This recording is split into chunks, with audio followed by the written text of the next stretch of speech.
Oh, yes. Oh, yes. Oh, yes. This is episode number 10 of the Midlife Crisis podcast. My name is Jim Whelan here at Chops Family of Sports in Matawan, New Jersey. Dave Sturcio is here. He's also on social media. If you're interested in podcasting or if you have any questions on that, you can find him at Chop Sports on all the social media outlets. You could also find me on Facebook at Midlife Crisis Podcast, also at Whalebones on X and on Instagram. Hubie Brown was episode number 2 here. He said out of 450,000 varsity high school basketball players, there's one Division One scholarship. The odds are making it slim, but however, sport does do a lot for a person's character.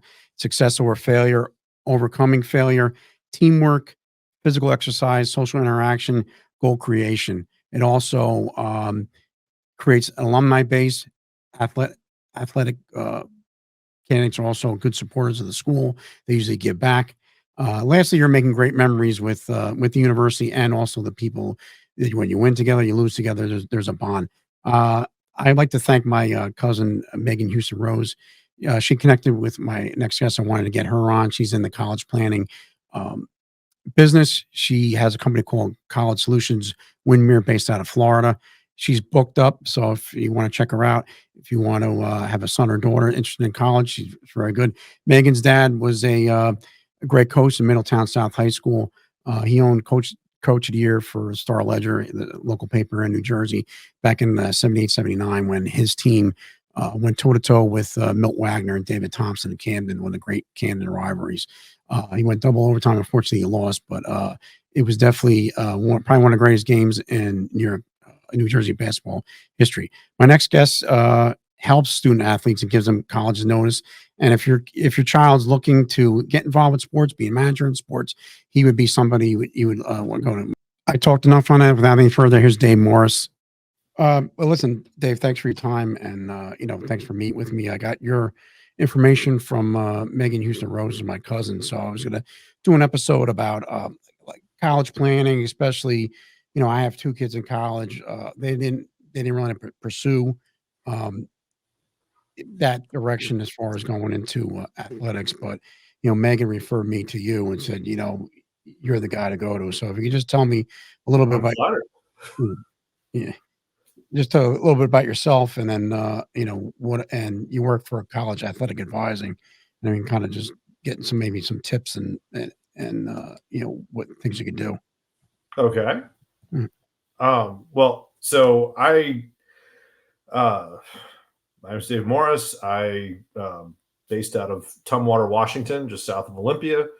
And, I spent 20 plus years as a college coach, and I have the dubious resume of having coached at every division, like NAIA, NCAA D3, Division 1, 2, and in every time zone.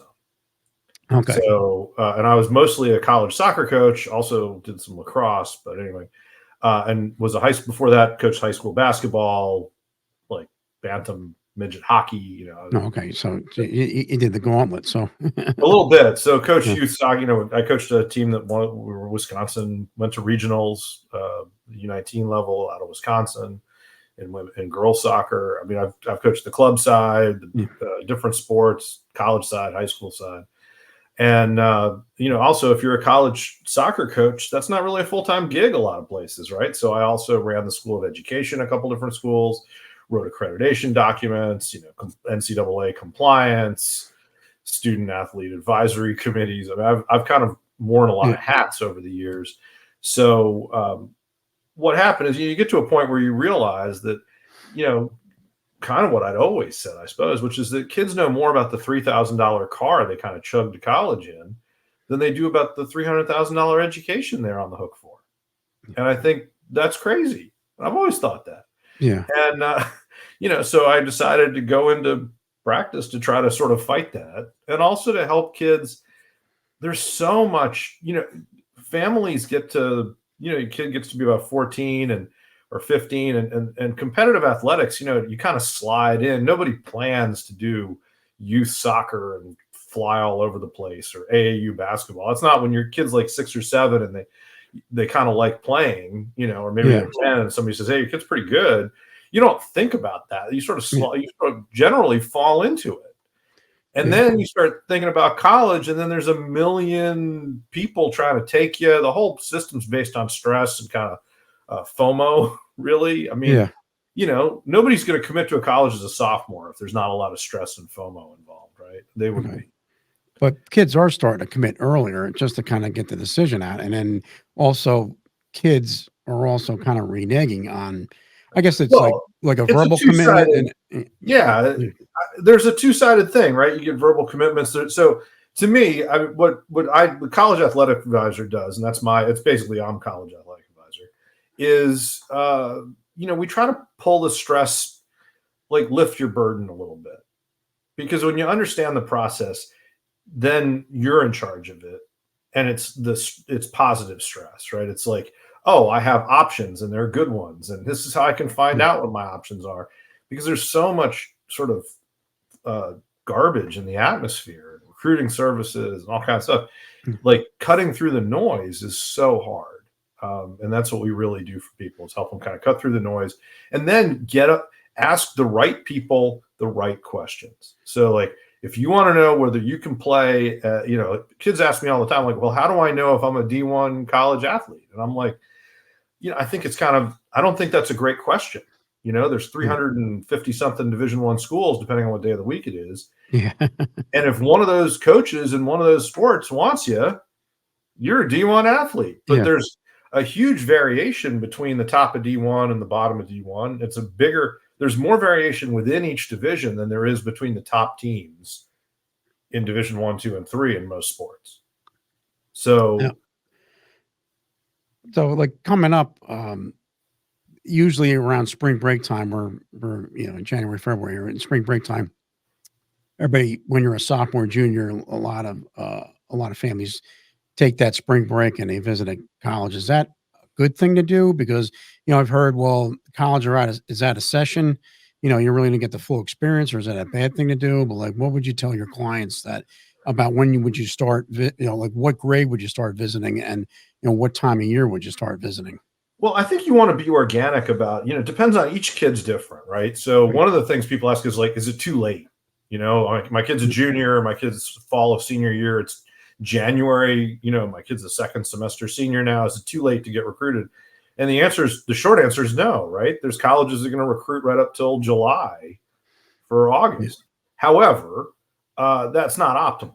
The other part is the visits need to be a little bit organic. If your kid's not really interested in college and they're not talking about it and people aren't talking about it to them, maybe I'm a big fan of kind of like, hey, you got a soccer tournament somewhere, right? And you're within a couple miles of a college. Well, why don't you go kind of walk through the campus and just look at the people and go have Mm, lunch? There's yeah. probably a restaurant right there somewhere where Yeah. kids eat and you could watch them in their own natural habitat. You don't have to go do the admissions tour or something, right?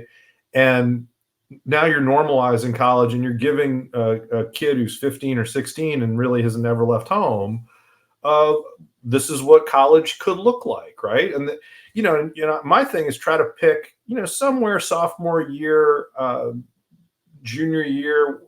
You got to be a little careful, because if a kid's not ready to take that in, I think it's hard to sort of drag them, right? Okay.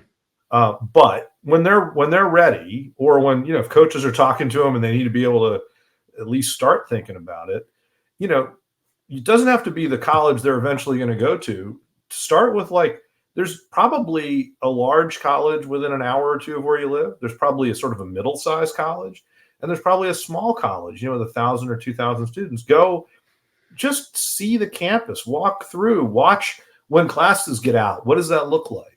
What's the what do the kids look like? Because one of the things I tell clients all the time is, when you go visit a school, look at those students, right? Because when you get to a school and you think, man, those people look really cool, I want to look like that when I grow up, Yeah. you're in the right place. Okay. Because Oh, you go to school there after 4 years, yeah. that's what you're going to look like. More than likely.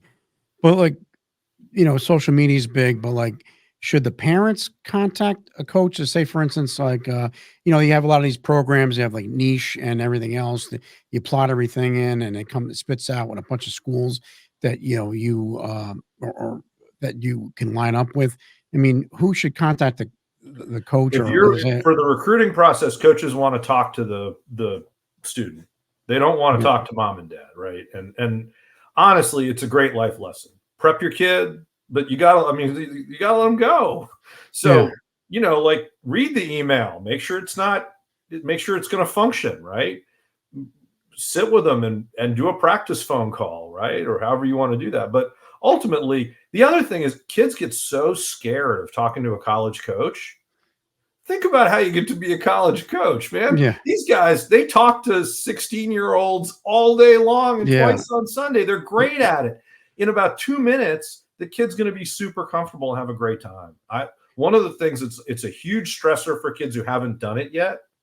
And once they talk to a coach and they realize kind of what they're in for, then I think it becomes much less stressful because the coaches are good at talking to young people. okay. If you're And not, you're going to have a short career, right? yeah, well, that's true too. I mean, I know emails a lot, and then they're like, well, like social media is big. I know a lot of Well, parents. social media that- is really big because it's y- a big moneymaker. Yeah, So obviously, Twitter is going to tell you Twitter's really important, and Facebook's going to. And there's no question that coaches want to meet people where they are, right? So being on social media is where a lot of young people are. That said, not every coach is on every social media, right? There's coaches who are on Twitter. There's coaches who are on TikTok. Not that I would know because I've stayed off of TikTok, yeah, but like Instagram or whatever. Every single coach, if their boss wants them, if the athletic director wants to talk to you, they're using email. yeah, And the email's on the coach's phone. So, yes, you can use social media. If you're using it anyway, if you're a student and you're on social media all the time and you're playing around with whatever it is this week, then the college coaches that you can connect with on social media, that's great. But just like I don't think it's a good idea to start a new email account for college searches, because what ends up happening is now you have an email that's a job to check, and if okay, you don't check it, it's hurting you, right? yeah, yeah, Kids absolutely, who start social media because of recruiting, it's just one of the young men that I worked with who was big on Twitter and it helped his recruiting. He said it was like having an extra girlfriend. 'Cause people are, they're DMing and you got to be on there and you got to yeah, respond. If you don't, they think you don't yeah. like them. Yeah, And it's access all the time, and if you don't get back to them right away, it's like, well, how come you're not right, getting back? and How come you're not getting back to me soon enough? So it's just, right, and I think if you're not on there, if it's not something you enjoy doing, email them because they check yeah, their email. If they yeah, ignore you on email, they're ignoring you. yeah, If they ignore you on Twitter, they're maybe ignoring you, but it may be that they're just not. Some of the coaches, the coaches run the gamut of being good at it or yeah, not, or having more time or less. I think if you're on there, you certainly, put your schedule on there and stuff, and it can help you. But, if a really intelligent, tight email sent to a coach, 4 or 5 sentences, this is why, here's my video, here's my, if you're running, here's my times. I think coaches, they really like that. Now, if you try to write an old fashioned, 3-page, who's read a 3-page email in the last year or two? yeah, Like nobody, does that. nobody. So coaches don't either. Yeah. So just, I know every sport's differently, and you probably do the gauntlet of sports, but like, should you go to like some of these camps? Like, I know like football, each university will have like a football camp, and they say that between junior and senior year. Soccer, they might have these showcase tournaments, and of course, you get these high level. So, like, Well, I think how would you got to be careful. You can't equate, a camp like a football ID camp type thing or a soccer ID camp with like, a surf it's more cup. like a showcase? You're saying Right. that, If like, you're I'm here. going to me, the ID camp thing, I used to tell people, before COVID, Mm, there's really 2 camps, right? If there's 100 kids, there's one camp that's got about 90 kids in it, and they're paying to be there, and nobody really cares whether they're there or not, except that the check cleared. And then there's like 10 kids the coach recruited to be there that they're trying to evaluate. yeah. Now, if you blow those 10 kids away, the coach might notice you, but It's hard to do that, Yeah. you know? Yeah. So that used to be the math in my head. Like, if you're the kid that they're really trying to get there, like that might actually have some value, because there are coaches who really do want to see you on their campus, have you meet the team, and that's the way they do it. Now, fast forward to 2024. There's only one camp. There's 100 kids paying. I know one school, they did a bunch of, they're an East Coast school. They did 3 camps in one summer in California. They filled them all up, 400, 450 kids, whatever it was, and they didn't recruit a single kid out of that camp. That was just cash and checks. Oh, so I think, you look at like University of Texas spends what, 700,000, it was almost $1 million in a weekend. It was like $700,000 for 4 players to visit and their families. And like, oh, wow, the geez. Athletic ran a big thing about it. Yeah. Yeah. And, like, okay, look, soccer coaches don't spend that kind of money, right? It's a totally different budget. But I think you've got to really kind of look in the mirror. Do you think you go from $700 million spent on hospitality and video, taking care of recruits, to, oh yeah, I'll recruit you, pay me $200? Like, I just think that's a bridge too far these days. Like, if you're recruiting somebody, you want them to come to campus, you're not asking them for money too. It doesn't mean it never happens, but like, I don't think the camp, if their coach isn't talking to you and you're not being actively recruited, I don't see the camp thing as being an avenue. Now, I think it's really important in a lot of sports, whether it's basketball with AAU or it's soccer with, MLS Next or ECNL or whatever. You've got to play where the college coaches are watching, because they value seeing you. Yeah. And that's what you've got to do. Football, football's all about video, right? I mean, you can have your whole season in 5 minutes. Yeah. Well, they got the huddle accounts and all these other things that they can. Yeah. And that's going to determine. And then coaches will say, hey, come visit or whatever. And they'll do these visit days. But I don't think the camps are real big for that. I think the camps are a moneymaker. Now, where it can be valuable, partially it's like, if it's $50 to do 3 hours at Emory or whatever, and you like Emory, well, why not go see the campus and meet the kids and meet the coach? Like, and will it help you get recruited? Probably not. But is it worth it? There's a shallow play for sure. If it's some kind of crazy thing where it's $1,000 and you got to fly in there and you're like investing all this money and like, no, then it's not worth it. Yeah. So Creighton baseball, should give them a shout out. They do a video of every pitcher they do like a little 1-day ID camp, whatever they call it. And they do a video breakdown where the coach like gets on and they break it down. There's little circles and arrows, and your foot's not flat, when you land. And if you do this, you can get more speed. I mean, it's really interesting. And every kid walks away with that video. To me, that was nice. You're not getting recruited at Creighton, maybe, but it's like, really, if you want to be a better player. And then, obviously the high athletes are going to have their choice of schools, but like the middle of the road or somebody who just wants to continue playing, like what, obviously Division I, you're probably going to get a lot of, you're probably going to get an athletic scholarship. What does like D2 or D3 offer? Well, I mean, here's for a student athlete. Yeah, let's talk about why colleges have athletics primarily because it's the best student support program they ever accidentally invented. Like, student athletes have better GPAs than regular students. They graduate at a higher rate, and they give back as alums at a higher rate. It's literally the best student support program they ever invented, and it's the cheapest. Like, athletics costs you like some fraction of what it would cost to support students without athletics. So it's really an amazingly cost-effective student support program. So that's the first piece. With Division I, there's definitely and within Division I, there's schools that are really monetizing their athletic program. You look at the Big Ten, and the conference payout's going to go up to what, $100 million a year or something, some crazy number. Yeah. And I think like a lot of like different conferences pool the money, right. Well, all the conferences, they and then they have a payout. And if it's, $50 million or $100 million a year, I mean, those schools are interested in the media value and that kind of thing. And there's the Flutie, they used to call it the Flutie factor, right? Like, if you're Florida Atlantic and you go to the Final Four, all of a sudden more people apply to your school. Yeah. Tulane had a great football season. Their applications went up, and it's really helped them. And so they are doing that too. So in Division I, there's head count sports and there's equivalency sports.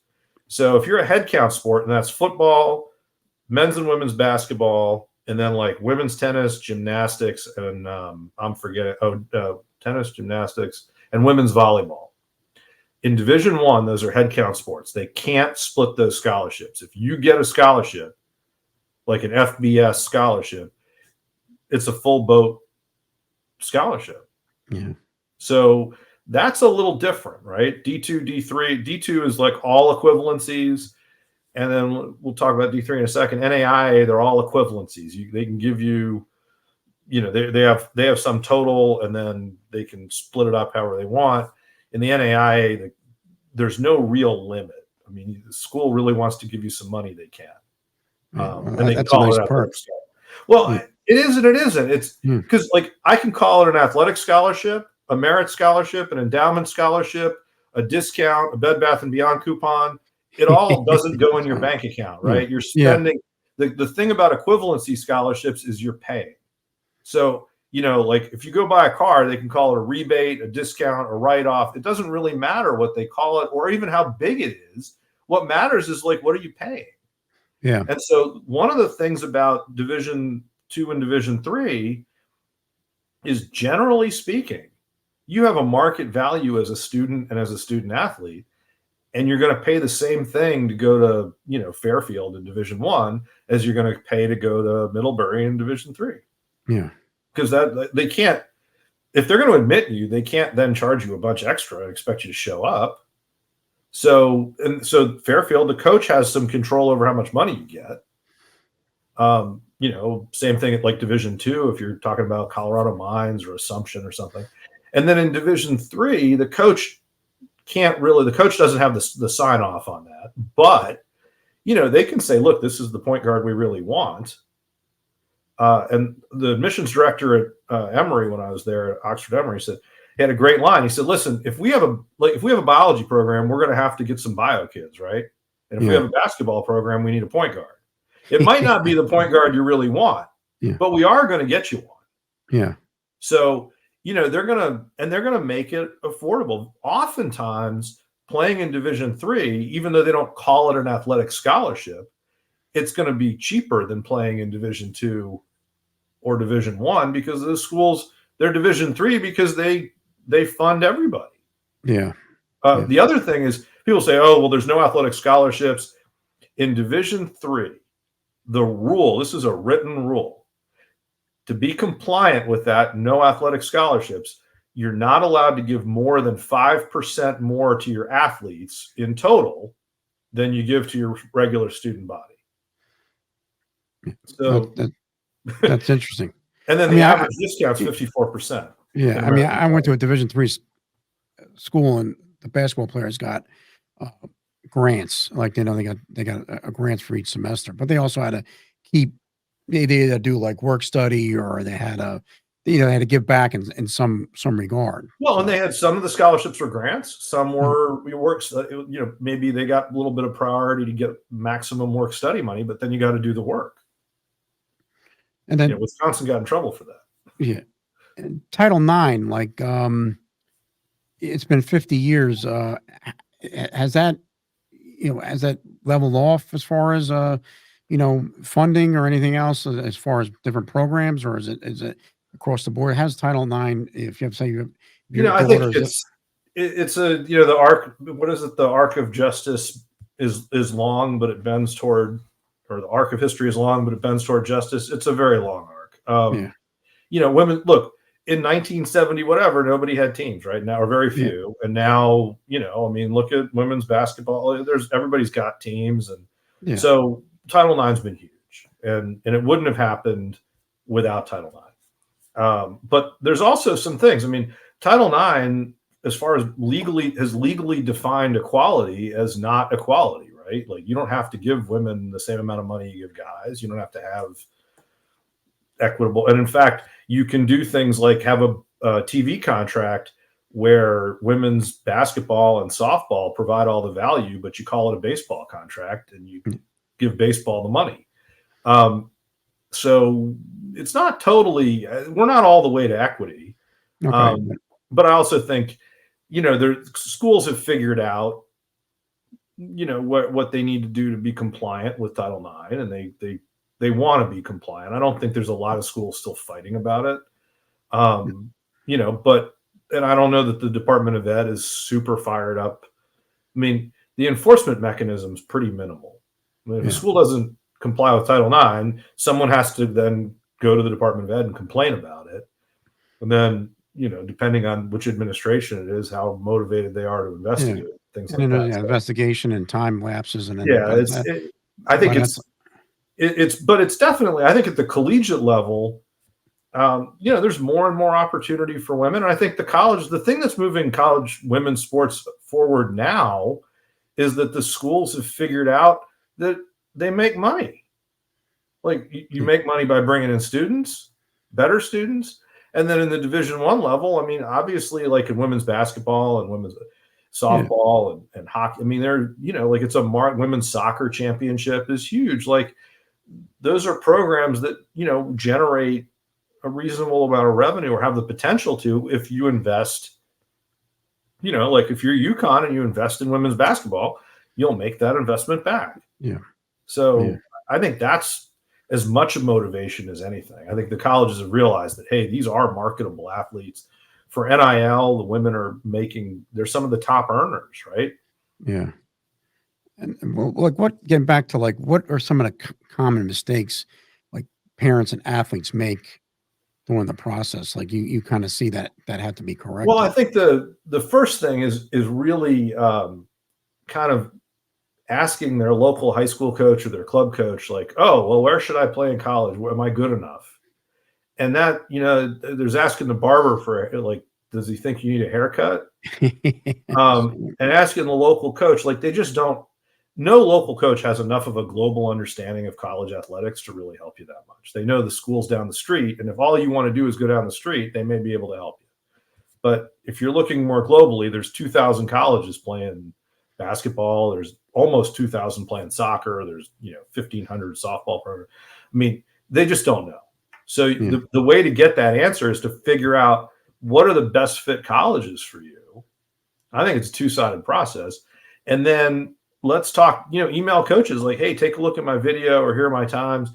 And you can compare yourself a little bit. Like, if you're not, if you're not one of the better, like if you're not an all conference, whatever, or you're not qualifying for state and track or whatever, like it's pretty tough. Stanford's probably going to be a bridge too far. Right. Yeah. So, but there's other schools besides all the attention in colleges is based on this very narrow kind of list at the top. If you went to a D3 school, there's a ton of amazing colleges. Yeah. Nobody's heard of Arcadia University. They're doing a great job. It's a great school. They send kids abroad. They do all kinds of cool stuff. And, they're over in outside Philly. It's a nice school. Yeah. And people just don't know about it. And there's a million of those. So, you got to reach out to coaches and be somewhat, I hate to use the word aggressive because people interpret it as like, oh, I want to go to Duke, so I'm going to be aggressively emailing Duke every other day. That's not that kind of aggressive. But be aggressive in terms of identifying schools at different levels and having a balanced, send out 15 emails, hit some D1s, hit some D2s, hit some D3s, hit an NAI school or two, and see what you get back. Yeah, I guess the old adage is reach, target, safety. So just kind of and I think those are the three aspects in college. And I guess I like to look at it as like talent. The other thing is recognize that talent evaluation is completely bonkers and broken. Like look at football. I mean, look, we're getting ready for the Super Bowl. I don't know when this is going to hit the ground or whatever, but we've got look at who the quarterbacks are that are taking teams to the Super Bowl. You've got billions of dollars. Every smart guy knows his whole career is about identifying a quarterback. They got videotape of everything the guy's done since he turned 11, right? They can, if they want to take blood, urine samples, whatever. Private investigators, make them take 50 different tests, right? Get them on the field and do all. And like, what are they batting exactly? Identifying quarterbacks, like pretty close to like 95% wrong. There's a lot more misses than there are makes. That's for sure. And so. Now think about a college coach. Like, take a college soccer coach or a college basketball coach. There's one or two guys, right, doing the recruiting at every school. There's 17,000 high school teams, plus all the AAU teams or club teams or whatever, plus the whole world, right, because there's internationals. So they're watching somebody for 15 minutes and making a decision. Like, you got to recognize that it's not really about, like, if a coach says, hey, you can't play here, or the other thing is, don't take them literally. Like, they're not going to say that. They're going to say, like, oh yeah, we're full. You're a little too late. And you need to appreciate, you don't want college coaches looking kids in the eye and saying, hey, you suck, right? That's not a useful thing. But you also have to remember, when they say you're too late for them. You're not too late for the process. And, you can also, like, something changes out of a fencing student athlete, and she was told by Duke and Columbia, you're just a little too late. And she's like, what do I do? I said, you have your zonal big tournament coming up, and in fencing, you compete against the college kids. I'm like, stick the pointy end in the college kids a couple times. Let's see what happens. Well, she won the tournament. So all of a sudden, Duke had a spot open up for her. Columbia, like, it's not, don't worry about it. You're going to find your spot. There's just, like, because one of the things is, you'll hear these stats, only 5% or 2% or whatever it is go. But 80% of the student athletes in high school self-select. They go, you know what? I'm done. It's time to do something else. So if you want to play, there's a spot for you. And really, you want to get engaged as a sophomore or junior in that process. Just because a coach can't respond, in most sports, they can't talk to you until the summer between your sophomore and junior year. Hockey, they can go earlier. Baseball, it's like September. But you can email them. There's no NCAA violation for you to talk to them. You can call them until they answer the phone, and you can talk to them. What about and what about, like, current trends you see? Like, is transferring a thing now? The transfer portal has gotten, I think, a lot of attention. And there was a COVID, so everybody got an extra year or two for COVID. And there were guys, everybody knows, there were, like, guys who were ready to, they're like practically ready for Social Security, and they still have eligibility. But that's kind of, that bubble's gone now, right? So now when you hear about kids transferring, like Syracuse just signed like 11 kids out of the transfer portal, or 10 kids out of the transfer portal for soccer. And it's like, oh, that's taking all these spots. Well, no, it's not. Every kid they took in the transfer portal just opened a spot up. Like, they're not at Syracuse. But the other part is, so those kids are coming in this spring. You know what's going to happen in Syracuse in May? Some of those kids are going to leave. And the NCAA limit on what's happened is the NCAA limit on transferring has been, they're now subject to a temporary restraining order. So they can't limit how many times you transfer. I don't know what the courts are going to do with that.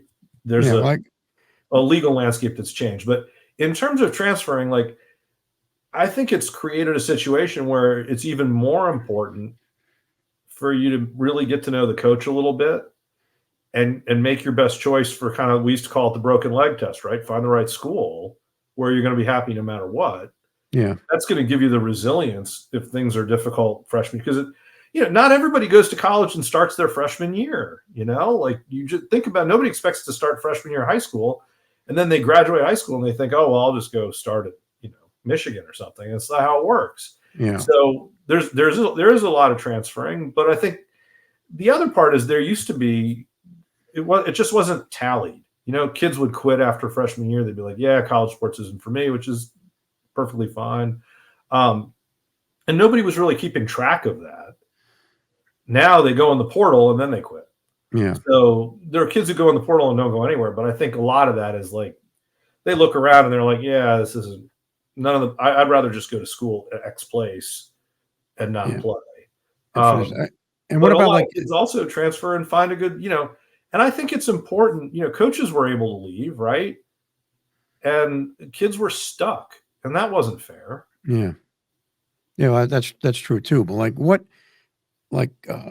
about like support staff? I mean, some of these institutions have, you know, uh, ball boys and managers and everything else. I mean, do you help with that too as well?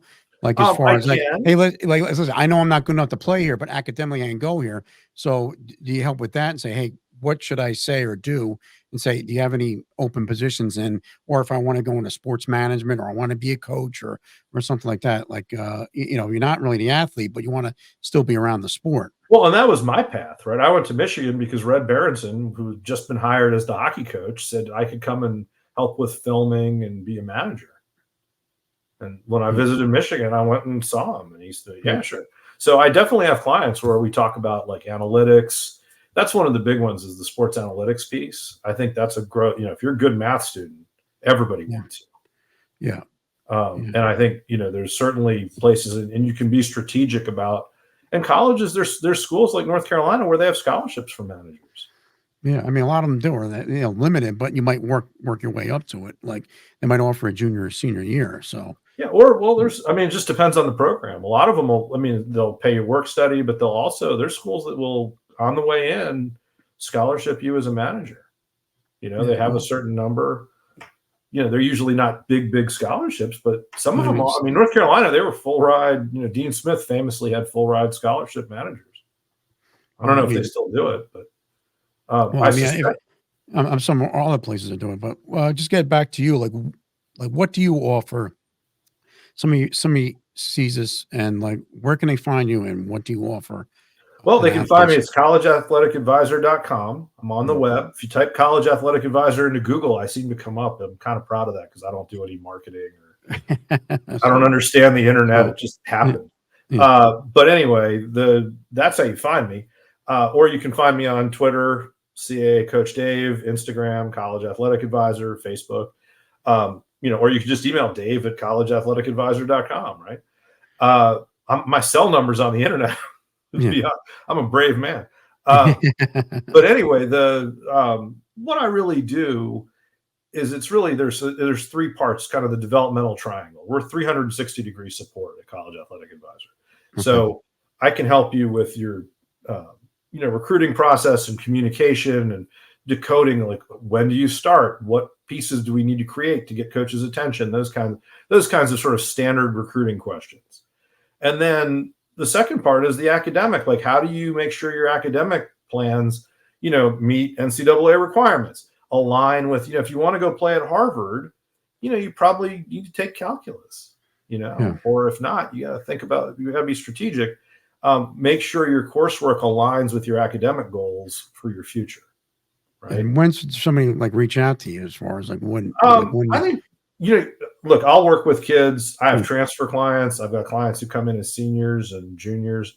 I think ideally freshman, sophomore, because we can have a meeting really too talk about academic planning. The longer you wait, the more the academic ship has sailed before we talk. Yeah. Most parents like when I look at the kid and I say, listen, I'm telling you this as a college coach. Every 10th of a GPA point that you raise your GPA is going to help you. Whether you're going from 2.7 to 2.8 or 3.8 to 3.9, more schools, better schools, cheaper schools, like every time. The other thing I do is a lot of strategic planning for your development as a student athlete. So like making sure, if you're a basketball player and you're not getting a lot of playing time, what do we do? Like do you plant your feet? Like strength and conditioning, outside coaching. Do you need to transfer? I just helped a kid transfer. Like he got cut at his high school, transferred to another high school. Now he's averaging 12 points a game. Like, everybody's different how they evaluate talent. If you want to have a future, you got to play, right? You can't go to college after not playing. So pieces like that, things like mental skills coaching, I'll refer people for sports psychology, things like that. Also just monitoring your health. We had one client who, his shoulder was bugging him and he was kind of playing through it. And the trainer said he could play through it, just rest it. And after we talked, I was like, you need a second opinion because I think you got a labrum issue. Yeah. Sure enough. So I was able to refer him to one of the orthopedic people that the San Francisco Giants use. And sure enough, he had surgery because we caught it and we didn't wait for the trainer to figure it out 3 months down the line. He was able to fully recover and have a senior season and play instead of sitting out. And so all of those are part of the pieces because people, they talk about, well, it's like it's just emailing and well, you're not a widget, like you didn't come out of the factory and that's what you are. Like you could decide, you could decide to change, your level of performance. Yeah. And then as far as like with that, like injuries, like do you see a lot of that now? Because like a lot of these kids are playing like 12 months out of the year, playing one sport 12 months of the year. Should they change it up? I say like it was either Urban Meyer or Nick Saban said, I don't recruit somebody who only plays one sport. But you think that you should. I guess it depends on some of it depends on the sport, right? Football guys, first question every football coach asks is, "What else do you play?" Because the kid that they want to recruit is the best athlete in the whole school, and if they're not playing basketball or track or something, like they're not athletic enough. Okay, is the concern. They obviously make exceptions, like they say that stuff, and then But I think there's other sports where, like soccer, where it's 12 months a year, and there's a lot of pressure to specialize. I don't think it necessarily helps to do that. I think that it depends on the student and it depends on the environment. And, like I always think playing high school, playing a second sport is usually a good thing, right? I mean, cross-training, anybody who knows anything about biomechanics is going to tell you cross-training has benefits. I mean, it just flat out does. Yeah.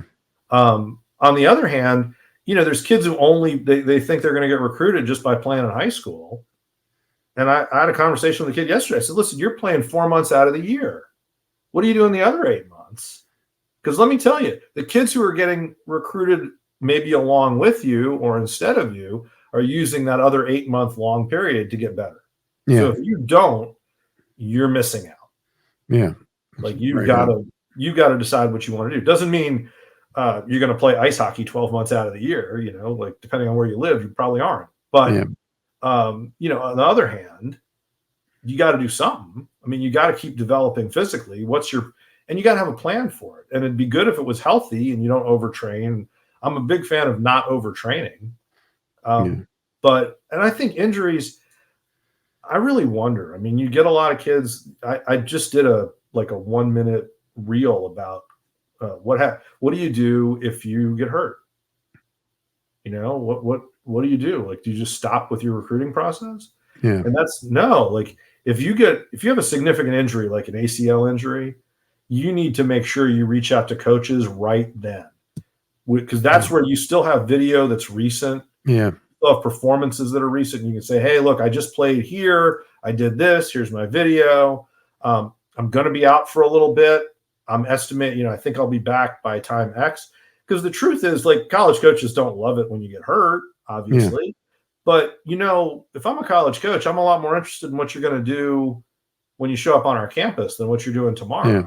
Well, that was like you're going to be healthy. Yeah.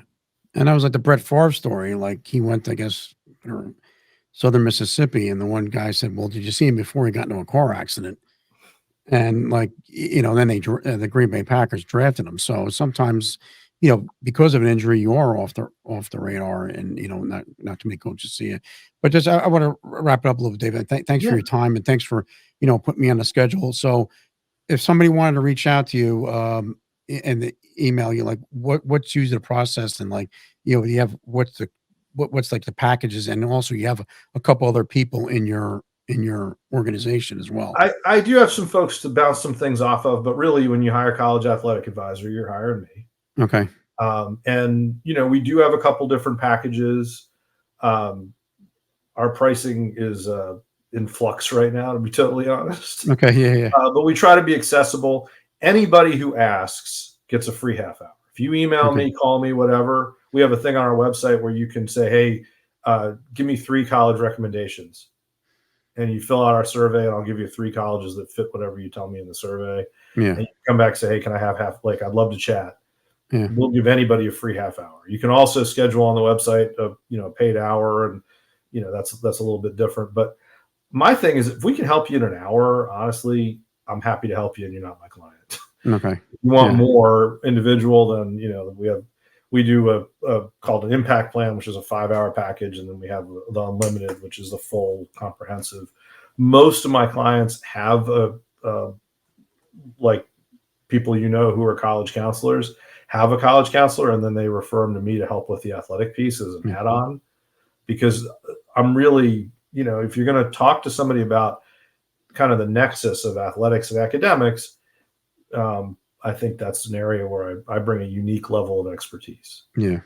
Well, listen, Dave, thanks for speaking to me today. I'm sure that you're probably, hopefully, this gets to the right people, get a couple more clients. But I want, my cousin Megan, said you were the best. I said I was going to interview her. She said you don't need me, you need Dave Morris. I said Well, he's I'm awesome. flattered that So, Megan says so that. I don't know yeah, if so I I can don't hear know where that. you guys met or anything else, but I mean, Megan's, I know her client list is full. So so I think that she's doing a good job too. So Oh, absolutely. No, I yeah, think it's a lot of fun, and you get to help kids, and yeah. so it's my pleasure. Honestly, if a couple people see this and they realize that they need to reach out directly to college coaches, and not listen to the guy at the bar, who's Well, I like it because we covered Arcadia College, Creighton baseball, University of Texas and Michigan hockey. So it's just, you definitely you covered all bases. And like, there's a lot of schools like you talk about Middlebury, the little Ivy schools. I mean, they offer up in New England, they offer a lot. I mean, it's oh, good academic schools. They got good sports. They got good alumni, and then, they have, after college, they have a good network of you know finding right, finding alumni, your absolutely. job. So I mean, definitely, and I think that I have two kids in college. It's a scary process, and especially if you have somebody who's a kid wants to play. I mean, and has the ability to play. It's just you want to make sure you find the right situation, and academically and athletically. So I mean, Absolutely. Well, and if you go through the athletic recruiting process, you're going to know your options in a way that the regular admissions front door type of thing just can't get you that information. yeah. You're going to know more about, and also to me, the regular application process makes me just cringe. Do a bunch of essays. You live through this. Wait 3 months. Oh, yeah, I mean, and it's just like, the applications open up this day, and you gotta, it's an early decision, early action, like a reach, your reach target, Right, and safety, you're writing essays for like a dozen schools. If you're a recruited athlete, so, like the coach will tell you right away, like, yeah, we can get you in, yeah, or hey, we can't, and now and you don't have to wait 3 months or write 6 essays or whatever it is. yeah, I'm a big fan of athletic. Like from that standpoint, people are always like, well, what if I'm not good enough for something? Like, well, it's never that you're not good enough. There's always a school for you. But if it doesn't align with academics, you could choose just, you know what, I yeah, like where I can get in academically and the sports isn't yeah, important to me. I play club, whatever. But, going through that process is just going to give you so much more information and better information. And it eliminates a lot of the time that gets wasted, in my view. Like, yeah. because you want to, well, maybe Georgetown will take me. Yeah, yeah, yeah, yeah, yeah. So, well, listen, Dave, thanks for your time, and I appreciate it. I hope in a couple of years, my daughter's 13. Maybe I could reach out and you can have you come back on the show if I'm still doing it. So, I appreciate it, and I appreciate your time, and good luck to you, and continued success. Well, thank you very much. Yeah, It's been a pleasure, really. all right, all Thanks right. for having me. Yes, thanks, Dave, and good luck to you. You too. Thanks, Dave, for your time. Follow up the episode. You can contact him if you have a son or daughter interested in college athletics.